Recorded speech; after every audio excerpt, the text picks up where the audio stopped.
ቤተሰብ ትላንትና ይላል በጣይፍ ላይ ነው ተገሎ አስፋልት ዳር አስወጥቶ የተገኘ ሆስፒታሉ ነው የላከልን።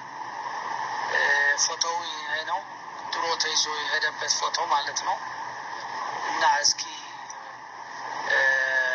ሆስፒታሉ የሰው እየፈልጉ ስላለ በዛ በግሩፕ ላይ በጅዛ ነው ልቀቀው የሚያውቀው ሰው ካለ እኔ በዚህ በሪያድም እንትን ለዋለሁና። ሰላም አለይኩም ወራህመቱላሂ ወበረካቱ። ቤተሰብ እንዴት ናችሁ? ደህና ናችሁ? ይሄ እንግዲህ ሪከርዱን እንደሰማችሁት ነው። ሰይድ መንገሻ ይባላል። ይሄ በጥቁር ፎቶ የተነሳው ልጅ ማለት ነው። ጣይፍ ላይ ተገሎ አስፋልት ላይ ተጥሎ ነው የተገኘው። ሙስተሽፋዎች የዚህን የልጅ ቤተሰቦች አፈላልጉ ነው የሚሉትና እባካችሁ ይህንን ልጅ የምታውቁ ሰዎች ሼር በማድረግ ላይክ በማድረግ በቃ ቤተሰቦቹ ካሉ ጠፋ አለ እያሉ ከመፈለግም በህይወት እንደሌለ አውቀው ቁርጥ ቢያውቁ የተሻለ ነውና እባካችሁ ላለሁኝ ኮሜንት ላይ አስቀምጡ። ኮሜንት ጻፉ። ኮሜንት ያለሁኝ ብዙ ጊዜ ነው በውስጥ የሚጻፍ ጽሁፍ አይመጣልኝም ጋይስ፣ በያኔ ቶሎ ማይታየኝም ለምን እንደሆነ አለቀም። ኮሜንት ላይ አስቀምጡ።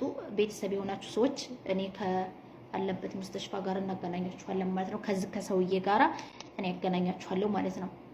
በሁለተኛ ደረጃ ደግሞ እዚህ መስሉ ላይ የምታዩት ልጅ ደግሞ እሱም እንደዚሁ ከሪያድ በጅዳ ብሎ ወደ የመን ሂዶ ኢቃማ አምጥቶ ያልፈልኝ ነው ብሎ ሲል ጓደኞቹ ተይዘው ወደ እስር ቤት ሄዱ። እሱ ደግሞ ጀዛን ላይ ጀዝባው ጠፍቶ ቀረ ይላሉ ቤተሰቦቹና እንደው አንዳንድ ጊዜ ያለንበትን ሁኔታ ሰው ሲሞት እያየን እፊታችን ወጣቱ እርግፍ ብሎ እንደቀጠል ሲቀር እያየን እኛ ግን አይ ቆጣ ቀድር ነው ብለን የምናምነው በዚህ በባህር ስንሄድ ስንመጣ የሆነች ነገር ስናደርግ እንጂ ባለን ነገር ላይ ቆጣ ቀድር ነው ርዚቄን ባላህ እጅ ነው ብለን እንዲያንቆም እንዲያንቋቋም የሆነ ሰክራት ነገር ይዞናል በዚህን ዘመን ማለት ነው። በተለይ ወጣቱ ወላሂ የትኛው ነገሩ የሚሰራው ዳባና እንትን ራሱ ይሄ በደል ወጣቱ ለወጣቱ በቃ ማለቅ ሰበብ እየሆነብን ነው ብዬ ነው የማስበውና ወጣቱ አለቀ እንደ ቅጠል ረገፈ። ያንኑ ሰው በገዛ ጊዜው ሞቱን እየጠራ ማለት ነው በዛ መንገድ እየሄደ ማለት ነው። ሰበቡ ማድረስ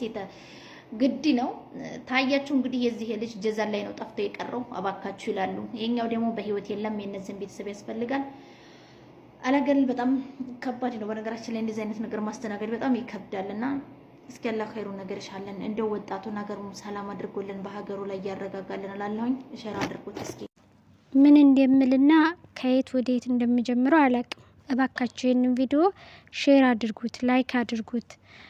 ሼር በማድረግ ላይክ በማድረግ በምትጠቀሟቸው ሶሻል ሚዲያ ሼር አድርጉ። ምናልባት ማንኛችሁ ሰበብ ሆናችሁ የቤተሰቦቻቸው አድራሻ እንዲሁም የጠፋው ልጅ የሞተውም ልጅ ሁሉም አድራሻ ስለሚያስፈልግ እባካችሁ ይህንን ቪዲዮ ሼር አድርጉ። ሼር በማድረግ እርስ በርሳችን እንተባበር። አሰላሙ አለይኩም ወራህመቱላሂ ወበረካቱ። ውድና የተከበራችሁ የሪም ቤተሰቦች ሰላም፣ ጤና፣ ፍቅር በያላችሁበት ተመኘውላችሁ። ውድ ቻናል ቤተሰቦች ዛሬ የመጣሁበት ቪዲዮ ከመግቢያው እንዳያችሁት ነው። በጣም ያሳዝናል። ወንድሞቻችን አለቁ። ይሄ ባህር የሚባል መንገድ ወንድሞቻችን አለቁ። ከባህሩም ደግሞ በአላህ ሱብሃነሁ ወተዓላ ፍቃድ ሲያልፉ ግን ሰርተን ደግሞ እዛ ሄደን ሰርተን ያልፈልናል ብለው ሲሉ እስበሳቸው እየተጋደሉ እያለቁ ነው። በጥጋበኛ ከሀገሩ ላይ ጠግቦ የወጣ እዛ የሚያው ጥጋብ ስለሆነ እየተገዳደሉ ነው። ወንድሞቻችን አለቁ፣ በበረሃ ሞቱ።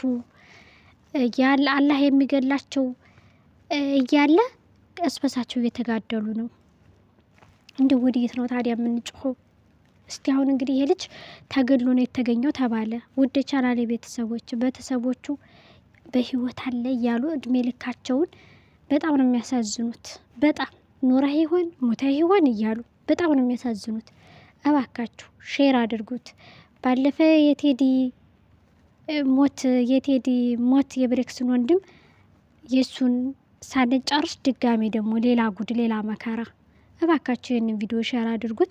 ቤተሰቦቹ ምናልባት ቢገኙ ልጁ መቀበርም ከሆነ ወደ ሀገርም እንዲገባ ከሆነ ብቻ የሆነ መፍትሄ ስለሚፈለግ ቤተሰቦቹ መገኘት ስላለባቸው ቤተሰቦቹ ማወቅ ስላለባቸው እባካችሁ ይህንን ቪዲዮ ሼር በማድረግ ጀምሩት። ውድ ሀገሬ ልጆች፣ ውድ ቻናል ቤተሰቦች ሼር አድርጉ። ዋትሳፕ፣ ቴሌግራም፣ ፌስቡክ በምትጠቀሙ ሶሻል ሚዲያ ሼር አድርጉ። ሼር በማድረግ የዝህን የሟች ልጅ አድራሻ ቤተሰቦቹን እንፈልግ እላችኋለሁኝ። ምክንያቱም እኛ ስንተባበር ሁሉንም ማድረግ ስለምንችል፣ ይሄኛው ደግሞ የጠፋው ወንድማችንም አላህ ሱብሃነሁ ወተዓላ ያስገኘው ለቤተሰቦቹ ሼር በማድረግ እባካችሁ እባካችሁ እባካችሁ እባካችሁ አገር ቤት አትሄዱ፣ በባህር ይቅርባችሁ። የተወሰነ ጊዜ ሰርታችሁ ሀገራችሁ ግቡ እንጂ ምን እባካችሁ ህይወታችሁን አሳልፋችሁ አትስጡ። ሁሉም ነገር አላህ የቀደረው ባይቀርም ደግሞ ሰበቡን ማድረስ ግድለናል። እኛ ሰበብ ማድረስ ግድለናል። በባህር አትሄዱ፣ ሁሉም ነገር ይቅርባችሁ። ወላሂ ባህር ላይ ስንት ወንድሞቻችን ቀልጠው ቀሩ፣ ስንት ወንድሞቻችን አሳ በላቸው። በጣም ያማል። ወላሂ እኔ ወደዛ ወደ ዲቴል በቃ ውስጡ መግባት አልፈልግም፣ ቁስል አለኝ። በጣም ነው የሚያመው። የደረሰበት ያውቀዋልና እባካችሁ እባካችሁ በቃ ይሄ ነገር መቆም አለበት። የባህር መንገድ መቆም አለበት። ከዛም በባህር አትምጡ፣ ከዚህም በባህር አትሄዱ። ውድ ሀገሬ ልጆች አውቃለሁ ሀገር ላይ አልመቻችሁ ብሎ ሰርቶ መለወጥ ወጥቶ መግባት ጠፍቶባችሁ ነው። ሁሉ ነገር ግራ ገብቷችሁ ነው። ነገር ግን ደግሞ እባካችሁ ራሳችሁን ጠብቁ። ለራሳችሁ ያላችሁት ራሳችሁ ናችሁ፣ ማንም አይደለም። ራሳችሁን አሳልፋችሁ አትስጡ እባካችሁ። እስከ መቼ ልትኖሩ ነው? እስኪ በዛ በባህር ሄዳችሁ ኢቃማ ሄዳችሁ አምጥታችሁ ተው። የሀገሬ ልጆች አሁንም ወደፊት መሄድ የፈለጋችሁ እባካችሁ እህቶቻችሁን ወንድሞቻችሁን እባካችሁ አስቀሩ፣ ይቅርባችሁ። እኔ እንጃ በቃ የሆነ የሚከብደኝ ነገር አለ ሀቂቃ ማለት ነው። ምክንያቱም በአይኔ እያየሁ ብዙ ነገር በአይኔ ስላየሁኝ ሁኖም ስላየሁ እያየሁም ስለሆነ ማለት ነው። ስለዚህ ባካችሁ በባህር ወደ ሀገር አትግቡ። የጠፋው ወንድማችንን አላህ ያስገኘው። ታስሮም ከሆነ አላህ ለቤተሰቦቹ ኸይር ነገር ያሰማቸው። የሞተውንም ልጅ ደግሞ እባካችሁ ሼር በማድረግ ቤተሰቦቹን እናፈላልግ። ይሄ የኛ ኃላፊነት ነው፣ የአረቦችም አይደለም፣ የኛ ኃላፊነት ነው። እነሱ ቤተሰቡን ፈልጉ ብለዋል። ሀበሻ እንደሆነ አረጋግጠው ተናግረዋል። ስለዚህ ደግሞ የኛ ኃላፊነት ስለሆነ እኛ ሼር በማድረግ የልጁን ቤተሰቦች እንፈልግ። ውድ ቻናል ቤተሰቦች ለዛሬ ይዤላችሁ የመጣሁት ቪዲዮ ይሄን ይመስል ነበር። ሰብስክራይብ፣ ላይክ፣ ሼር ማድረግ እንዳይረሳ። አገራችን ኢትዮጵያን ሰላም አላህ ያድርግልን። እኛንም አላህ ሱብሃነሁ ወተዓላ ሰላም አላህ ያድርገን። አሰላሙ አለይኩም ወራህመቱላሂ ወበረካቱ።